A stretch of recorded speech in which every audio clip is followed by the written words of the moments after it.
Gratitude is not just a buzzword, it is a powerful tool that can change your life. But how do we do that and move past the basics of just like a gratitude journal? In this video, I'm going to tell you how to live an extremely expertly grateful life in 5 steps. Step 1, we are going to expand our gratitude practice beyond the basics. So I'm sure we all know that the basic kind of foundation for starting to implement gratitude into your life is just starting somewhat of a gratitude journal. Writing down 3 things that you're thankful for. You've definitely heard that before. But we are going to take that to the next level by 1, not just doing a gratitude journal randomly throughout the day or in the morning, rather physically writing down and saying out loud 3 things that you are grateful for at the end of the day that happened throughout that specific day.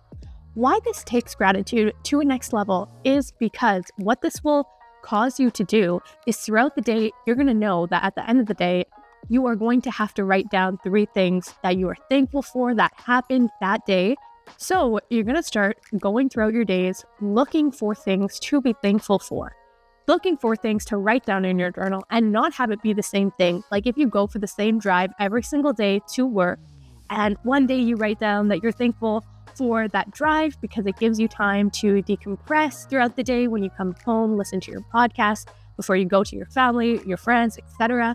That is great, but you cannot repeat this a bunch of times in your gratitude journal at the end of the day. The point is to find new things every single day so that you can write down new things in your journal and every day be looking for new things to be thankful for. Step 2 is to have an accountability partner for your gratitude. This could be anyone. It could be a friend, it could be a family member, it could be your partner in a relationship or business partner, whoever also wants to practice gratitude, just generally to hold you accountable to make sure that you are consistently actually giving gratitude on a daily basis. One step further to strengthen relationships and to foster gratitude within relationships, this is something I'm hoping to implement very soon, is to have a gratitude partner that you give gratitude to each day. So for example, if you're in a romantic relationship and your partner and you at the end of each day say something that you are grateful for the other person doing or being that day. At the end of the day, just how we talked about in step 1, doing this at the end of the day and making sure that the thing that you're grateful or thankful for occurred during that day will really start to get you to think in the relationship, what you were happy about, that you are thankful that they kiss you before they leave for their walk every day, or that they're thankful that they just think about you or say a nice thing, or the way they smile at you. And every single day, finding something new to be grateful for each other will make you feel a lot more loved, will make that other person feel a lot more loved, and will just strengthen the relationship as a whole. So finding accountability partners to help you within the relationship, but also gratitude in general. Step 3 is to pair your gratitude with daily tasks. So really habit stack your gratitude so that it becomes consistent, right? Now, this is outside of an accountability partner. If you are doing gratitude by yourself or with someone else, making sure that you are giving gratitude consistently at the same time so it becomes a habit. For example, if in the morning, every morning you brush your teeth, which you absolutely should be doing, but brushing your teeth, it's a habit, right? So during that 2 minutes that you're spending brushing your teeth, thinking during that time about the things that you are grateful for, or at the end of the day when you're brushing your teeth before bed. And pretty soon that's going to become a habit that you just hold on to for the rest of your life, as long as you're brushing your teeth, really. So habit stacking and making it a habit in general is one part of this step, but also creating gratitude triggers, because I don't think that there's necessarily one point in the day or 2 points in the day where you specifically need to give gratitude. Of course, if you're trying to become an expert in giving gratitude, you want gratitude and being thankful to be a part of every fiber of your being. You want to see the world through a lens in which is a thankful one of abundance. And to do that, we need to consistently be thinking in a more grateful way.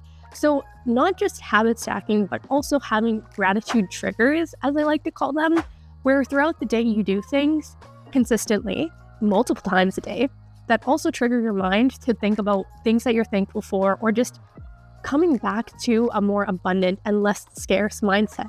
So for example, like preparing a meal. If you eat 3 meals a day with maybe some snacks as well, that is a great thing to use as a trigger to set your mind whenever I'm preparing my food.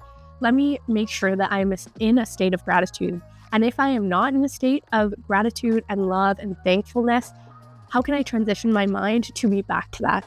Another trigger that someone told me once for something else that wasn't gratitude, but it was like a different type of trigger for something else, is opening and closing a door. They're like, every time you go through a door, thinking about what you are grateful for, or like making yourself make sure, like recognizing if you're in that state of thankfulness. For me, I found that trigger was too often. I guess I go through too many doors.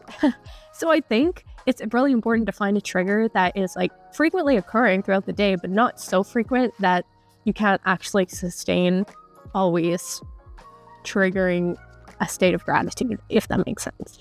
Step 4 is to keep your gratitude fresh. Okay, we are not giving gratitude to the same things every day. Heck no, we are experts in gratitude. That means that we appreciate the big things, but we also appreciate the smaller things.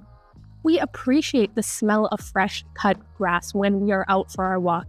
We appreciate the fact that we get to go for a walk because we have working legs, and we can just go for a walk randomly in the middle of the day because we work from home, because all we do for a living is sit on our computer and live in a beautiful home and have a roof over our head. These are things that we are grateful for. And not only are we grateful for the things we currently have, but we are grateful for all the amazing, beautiful, abundant things that are going to be happening to us. And gratitude visualizations is a way we can even take this a step further. Closing your eyes, visualizing all that you have, not just like items, but like the love and the fact that you have a brain that wants to prioritize being thankful and being grateful, thinking about that, thinking about visually seeing yourself with your friends, with your family, celebrating occasions, doing the things that you love, and feeling gratitude and feeling super thankful for those moments and feeling like you're in those moments, even though you may potentially not be. You have had them in the past, you plan on having them again. So you can visualize them whenever you need and sit in that abundance and that gratitude. And that will really supercharge the ability that you have to be thankful for the present moment and recognize all that you have, even if it's like not a day where it's like right in your face. Now, step 5 is like a bonus kind of step. If you are an absolute expert and you're implementing all of these things throughout your days, you're probably at a pretty good state right now. You're probably like fairly a thankful person, a grateful person, someone that attracts a lot of people who like positive energy because you exude that positive energy. But you still probably go through some things that are difficult in your life. We all do. We are human beings. So to supercharge your gratitude level, it's important to maintain that gratitude in challenging times. Now, what I mean by that is when there are struggles that come up, when there are things that are challenging that may potentially come up, looking at them and trying to reframe them in a way that is looking at them and pulling out some positive through the challenging times. And this might be difficult, but there's always something that we can learn from or grow from through challenging times. Now, I'm not suggesting that you lie to yourself. Like if you're having an extremely bad day and you just don't want to be positive at all, and it'll be better for you just to take a shower, go to bed, and then wake up in the morning fresh, absolutely do that. I'm not saying you need to absolutely be giving gratitude at all times throughout the day, but what I'm saying is if those challenging times happen, when they happen, it's really important to try to pull out the positive, but also not lie to yourself. And I wasn't going to bring this up, but one thing this reminds me of is that a realization I personally had recently was that throughout my life, whenever challenging things have arisen, I have looked at them and been like, you know what, it is really challenging, but this at the end of the day is going to be a good thing. It's okay. This is an obstacle. This is a stepping stone to my success.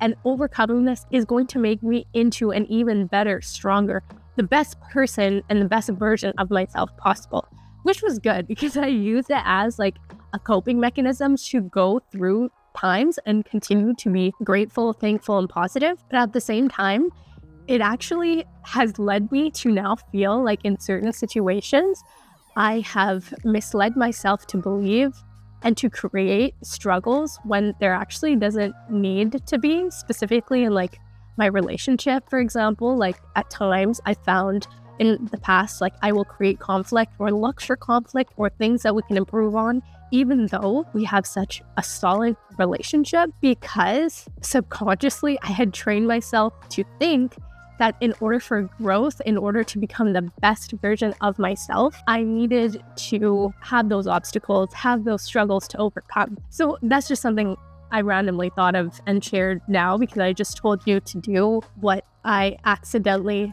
started to do in a detrimental way. But just be aware that, you don't want to be lying to yourself, and you don't want to, everything has a balance, but try to find the positive in the negative. If you have made it to this point of the video, I am going to challenge you to do a little gratitude challenge. First of all, maybe I should start a gratitude challenge, like a legitimate one. If you're interested in that, comment below. But also comment below, if you made it to this point, 3 things that you're grateful for, either today or this week. I want to hear 3 things right now. Write it down that you are grateful for. And one thing it would be great to hear in addition to this is, what new gratitude habit are you going to implement from this video? Thank you for watching this video. If you enjoyed this video, definitely check out this one. You will absolutely love it. And comment down this emoji below if you made it to this point. I am creating a lot of different videos on a weekly basis regarding how to live your best, most happiest life. And that's really the central theme that I do want to have my channel evolve to. So stick around if you are interested in just living a happy life in general. Have a great day, have a grateful day, and I will see you in my next video. Bye.